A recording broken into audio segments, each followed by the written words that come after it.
nous allons profiter de cette vidéo pour vous parler un petit peu finalement de comment est-ce qu'on sécurise nos voyages. Et notamment, on va parler assurance voyage. Donc voilà, c'est parti pour une nouvelle journée en Grèce. Journée productive. J'ai cramé au soleil. Mon visage brûle. Et je pense que je ne suis pas la seule. J'ai mis un chapeau cet après-midi, je l'ai dit à papa. J'avais déjà cramé au matin et j'ai retiré le chapeau en plein milieu. Donc, est-ce que ça compte? C'est pas bon pour la peau, c'est vraiment pas bon. Et au fait, le problème, c'est qu'on n'a plus de crème solaire. Il faut qu'on en rachète. Et donc, on s'est laissé surprendre parce qu'au fait, comme il y a du vent, il ne fait pas hyper chaud non plus. Et donc, la petite brise fait qu'on ne fait pas trop attention aux rayons du soleil.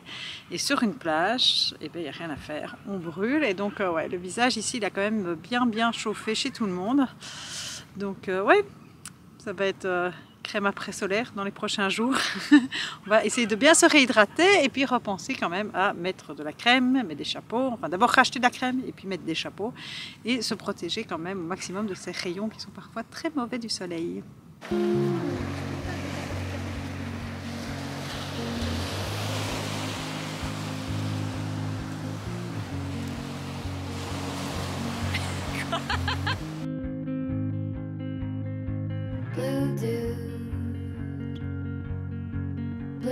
Est-ce que ce n'est pas le plus beau coucher de soleil qui existe sur Terre, Virginie? En tout cas, elle est très jolie.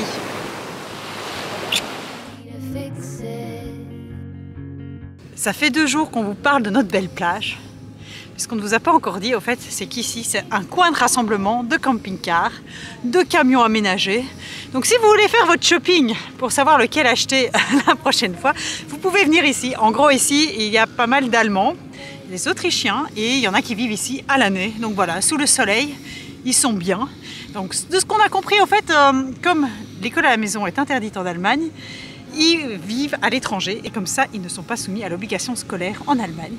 Donc voilà, ici, c'est un peu le côté différent de cette plage. C'est que, oui, si vous voulez faire des contacts, si vous voulez rencontrer du monde, c'est une bonne plage. Si vous êtes plutôt du genre à vouloir vous isoler, c'est un petit peu moins bien. La vue est très belle, mais par contre, il y aura toujours du monde. Et nous, on est quel type, Benoît? Alors, nous, c'est vrai qu'on ne nous voit pas souvent dans les rassemblements de camping-cars. On ne nous voit pas prendre l'apéro beaucoup avec les autres camping-caristes. Alors si, on a rencontré d'autres familles, bien sûr, mais c'est pas quelque chose qu'on cherche absolument à tout prix. On aime bien les rencontres fortuites, mais pas les rencontres trop organisées.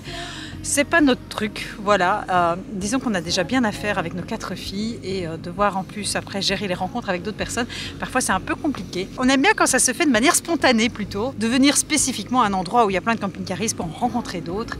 En fait, il n'y a pas assez d'heures dans une journée. Je pense que si c'était des journées de 48 heures, on pourrait le faire parce que voilà, on passerait 24 heures entre nous et puis on aurait 24 heures pour socialiser. C'est un peu moins notre truc, ce genre d'endroit. Mais bon, la plage est tellement belle que ça vaut la peine de venir. Et puis bon, ça fait quand même toujours plaisir de croiser quelqu'un.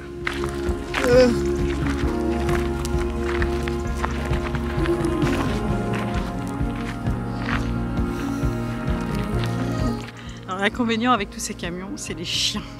Parce qu'en fait, il y a plein de chiens. Et c'est pas toujours les plus grands qui sont les plus hargneux, souvent c'est les plus petits. Et ils ont tendance à vouloir mordiller les mollets, plus le café, ils sont tous intéressés. Donc ouais, ici quand on se balade, on doit faire quand même attention à soi. Il y a un tas de camping-cars derrière moi. C'est comme au camping, mais en gratuit. Il y en a toujours qui sont dans l'exagération. Un camion double étage. Et il faut aller voir, hein, oui. Ouais, c'est une vraie maison ça.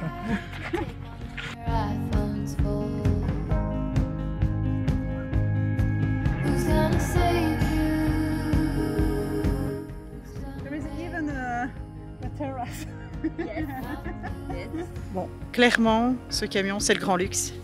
Parce que donc, il y a un étage qui se relève, où il y a l'équivalent de la place de 2 chambres, mais il y a aussi... Non, elle dit pas qu'on a été invité à rentrer dedans. Oui, on a été invités, donc on a fait un tour, hein. Ils sont très sympathiques. Et en fait, ils ont un four, ils ont la machine à laver, ils ont même un lave-vaisselle dans leur camping-car. Enfin, je sais pas, c'est pas un camping-car, dans leur palace. C'est génial. C'est génial. Si les filles voyaient ça, elles voudraient directement avoir la même chose. Bon, ce sera pas dans notre budget, mais super pour voyager. En tout cas, surtout quand, comme eux, ils voyagent à long terme. C'est génial. C'est génial. Bon, on peut pas aller partout avec ça, parce que ça reste un gros camion. Mais en fait, ils sont bien, ils ont l'air très heureux là-dedans. Il y a quoi au premier étage? Alors, au premier étage, il y a la chambre, donc c'est un lit double, et il y a tout un espace, à mon avis, c'est là que madame fait son sport, un espace un peu cocooning comme ça, avec un matelas mousse au sol. Et là, aujourd'hui, elle y faisait sécher son linge. Donc, il y a la place à l'intérieur pour faire sécher le linge. Mais je ne parle pas juste d'une cordelette comme chez nous. Non, non, c'est faire sécher le linge avec l'étendoir et tout le bazar. Donc, oui, il y a un vrai espace de vie. Puis en bas, c'est un grand salon. Enfin, ils sont très bien. Ils vivent à 3 là-dedans. Ça fait rêver. Maintenant qu'on a vu le camion polonais, tout va nous sembler ridicule. Les autres camions, regardez là derrière, ils sont tout petits. Hein. Non, c'est quand même bien plus grand que notre camping-car. Mais ouais, non, ça me paraît beaucoup plus petit qu'avant. J'avais jamais vu un véhicule aménagé aussi grand. Je crois que c'est le plus grand que j'ai vu de toute ma vie. Même dans les vidéos, c'est parfois on voit des vidéos de voyageurs, on voit des bus, on voit des camions. Mais là, un double étage comme ça, en Europe, en Grèce, je n'en avais jamais vu. On l'achète, Benoît. Je vais essayer de le convaincre. Non, c'est même pas une question de convaincre, il faudrait d'abord qu'on gagne au loto. Et moi j'ai une seule question. Où sont les Français et les Belges? Au loin, derrière nous, notre camping-car. Et bon, même si on en a vu plein d'autres, il est quand même pas mal notre camping-car. On l'aime toujours bien. Non, on est très content de notre camping-car. Alors oui, pour le moment il est toujours tout blanc. Il n'a pas un look vintage comme je le voudrais. Il sort pas toujours du lot. Mais nous, en tout cas, il nous plaît comme ça. Et pour le moment, en tout cas, on ne veut pas changer, ça c'est sûr. C'est avec ce magnifique coucher de soleil qu'aujourd'hui, on va vous laisser. Parce que demain, il fait mauvais. En fait, la météo, elle donne 4 jours de mauvais temps qui arrivent là maintenant. Et on a regardé un peu, le sud est un peu moins mauvais temps, mais il reste quand même mauvais temps. Je vous propose une meilleure vue, voilà. Et donc, demain, on va bouger d'ici. Donc il y en a qui restent à l'année, il y en a qui restent 6 mois, et il y en a qui restent que quelques jours. Comme nous. Comme nous, c'est notre cas. C'est très chouette. Alors évidemment, je cherche toujours la plage avec les Français. Celle-ci, on l'a fait de long en large. Je suppose qu'elle est plus bas. Je ne sais pas si on aura l'occasion d'aller à la plage avec tous les Français et tous les Belges. Mais là, il pleut, donc on descend. Mais vous l'aurez compris aussi, pour nous, pour Virginie et pour nos 4 enfants, partir sereinement, pour nous, c'est aussi partir avec une assurance voyage. Alors il y en a qui ne partent pas avec des assurances voyage, mais pour nous, et vous l'avez entendu hier, préparons un chouette voyage à nouveau, sans assurance internationale. Sans cette sérénité, c'est pas possible. Non mais nous en tout cas, on fait le choix d'avoir cette sérénité, d'avoir une assurance internationale quand on voyage. Et on tient particulièrement à remercier GoBayava qui nous sponsorise pour nos voyages. C'est quand même plus chouette avec la sérénité, non? Puis quand on a 4 enfants, je pense que, enfin moi j'aime autant pas prendre de risques. Et puis il peut toujours arriver quelque chose. Rappelez-vous, l'année passée à Bangkok, j'ai été malade. J'ai déjà eu une infection également quand j'étais en Scandinavie. Donc oui, c'est mieux quand même d'avoir une sécurité. Et puis comme ça, on ne se tracasse pas. Il est juste temps de vous dire au revoir. N'oubliez pas de vous abonner à notre chaîne YouTube. Et pourquoi pas de nous rejoindre sur Patreon. Le prochain épisode y est déjà disponible.